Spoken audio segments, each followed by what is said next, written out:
Tapi orang Jawa itu akhlaknya kayak Rasulullah.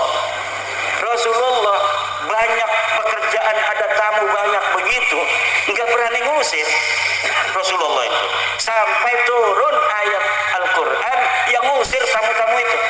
Kamu sama Rasulullah jangan begitu, dia itu orang pemalu, akhlaknya tinggi. Walaupun hatinya udah nggak enak, nggak bakal ngusir orang. Betul apa tidak? Lah kita yang harus punya rerasan. Tepos liro itu ajaran Sunan Kudus. Lah ada dulu Menteri Lukman Hakim Saifuddin ngundang qori dari Jawa, suruh baca Al-Quran dalam sebuah acara di istana apa di mana itu, istana, pakai langgam Jawa.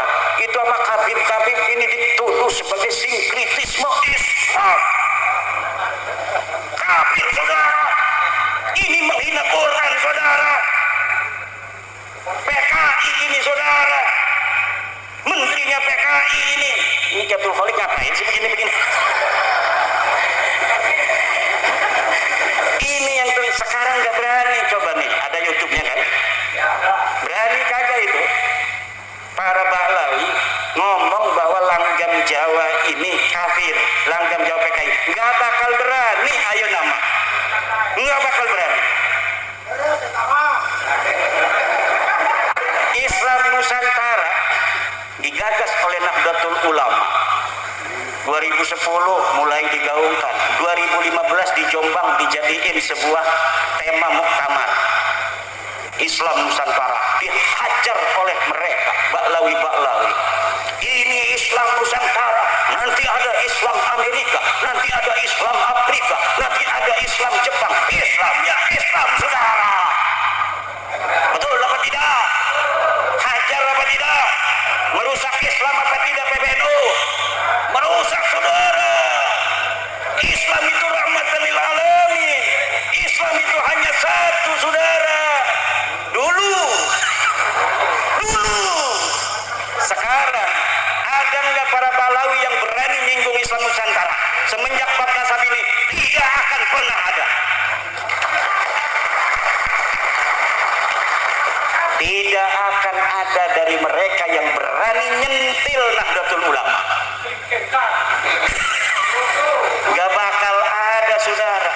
Kita di Banjar Pramuktamar apa itu Kombes Basul Masail bahwa karena negara kita ini negara yang heterogen dan kita ini sudah mempunyai sebuah al-ahdu perjanjian, yaitu undang-undang dasar, maka orang-orang non-muslim kita tidak sebut kafir, kita sebutnya non-muslim.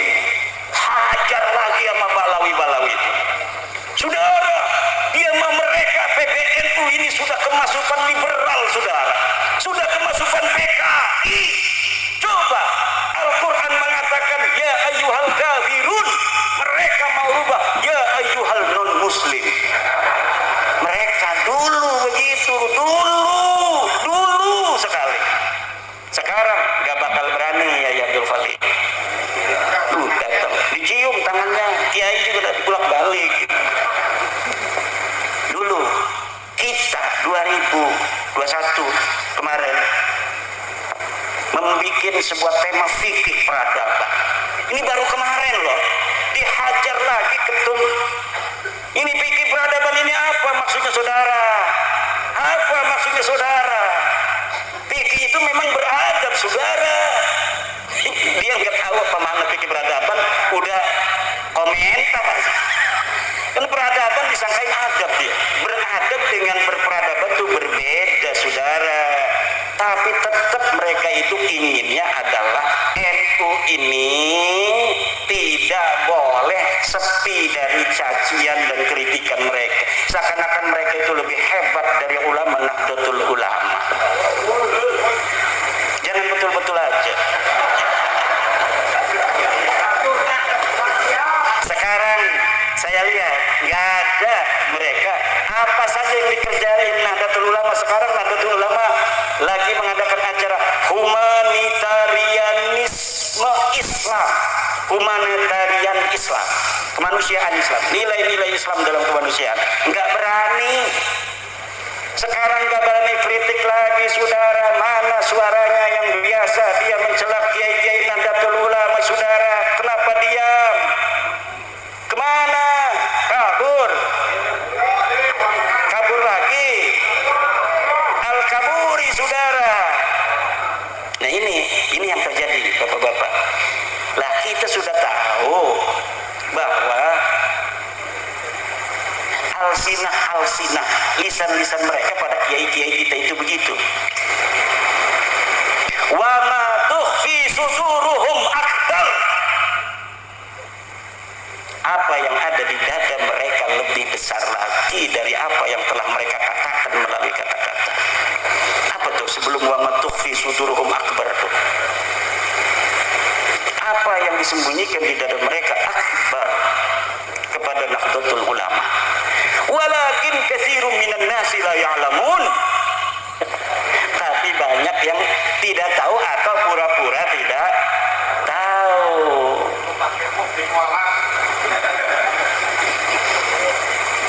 Katanya udah orang bodoh mah enggak usah nyana-nyana dalil. Berarti yang nanya dalil kayak saya, bapak-bapak PWI itu bukan orang bodoh. Yang orang bodoh itu yang nggak boleh nanya dalilnya, ikut aja. Ini nggak tahu bahasa ketum. Kata ketum, udah orang bodoh nggak usah nanya-nanya betul apa tidak? Berarti yang nanya dalil orang pinter.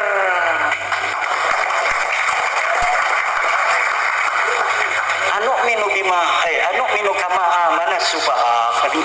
Bukan itu maksudnya. Yang tidak boleh nanya dalil itu udah tuh kibin udah ikut aja. Katanya umroh nggak perlu ke Mekah, ke Tarim aja, silakan aja di sana. Kiblatan tardauha hampir aja mau dirubah itu. Coba lihat seorang balawi ngomong, Allah ketika Nabi Muhammad sallallahu alaihi wasallam menginginkan Ka'bah dipindah, bukan Ka'bah, kiblat dipindah dari Palestina ke Ka'bah. Kemudian dijawab kiblatan tardauha, arah yang engkau inginkan. Arah yang kau inginkan itu bukan Ka'bah. Maksudnya kata kayaknya sebenarnya Tarim. Tapi enggak ngomong wa ma tukhfi suduruhum akbar. Wa ma tukhfi suduruhum. Di Tarim itu ada makam para sahabat Nabi. Ada makam para sahabat Nabi. Kenapa makam-makam man syahida badran yang ada di situ sama sekali tidak diekspos? Bahkan itu seperti diumpetin di sana. Yang diagung-agungkan siapa orang yang berziarah ke penjarahan ini tidak berziarah pertama kali kepada faqih muqaddam, maka dia tidak akan diberkahi. Jadi walaupun dia katanya mau ke ayahnya, jarak ke pemakaman itu harus ke faqih muqaddam dulu. Kalau dia ke makam ayahnya dulu, tidak akan diterima doanya. Padahal di sekitar pemakaman itu ada pemakaman dari zaman dulu, pemakaman para sahabat Nabi. Tapi sama sekali mereka tidak jual. Yang dijual adalah hanya keluarga mereka sendiri. Iya, sahabat Nabi aja digituin. Coba abad ke-5, abad ke-6, abad ke-7 Hijriah. Di mana ketika itu Ali Qoli Qasam ada, di mana ketika Muhammad Shahid Mirbat ada, di mana ketika Faqih Muqaddam ada pada abad ke-7, itu di sana itu ulama banyak sekali yang ditulis dalam kitab Tabaqat Fuqaha Al-Yaman. Terverifikasi ada orang 2 syahid di Tarim. Kemudian diverifikasi ulama-ulama besar di sana.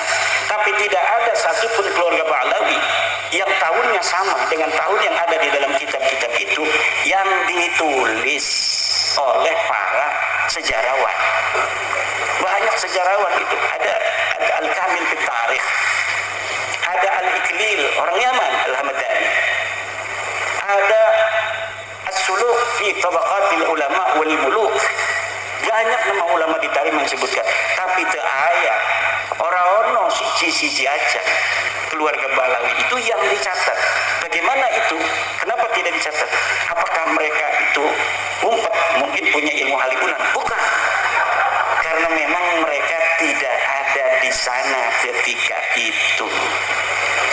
Mereka mengaku berhijrah di abad keempat, 317 Hijriah.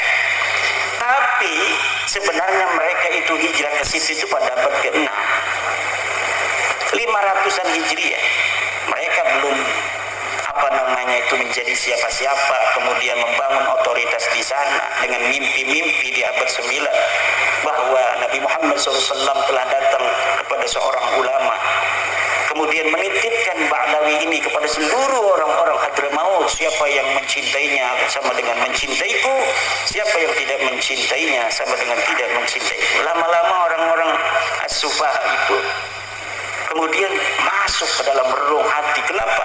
Karena tiap hari, tiap waktu terus diglorifikasi, masuk ke dalam alam bawah sadar.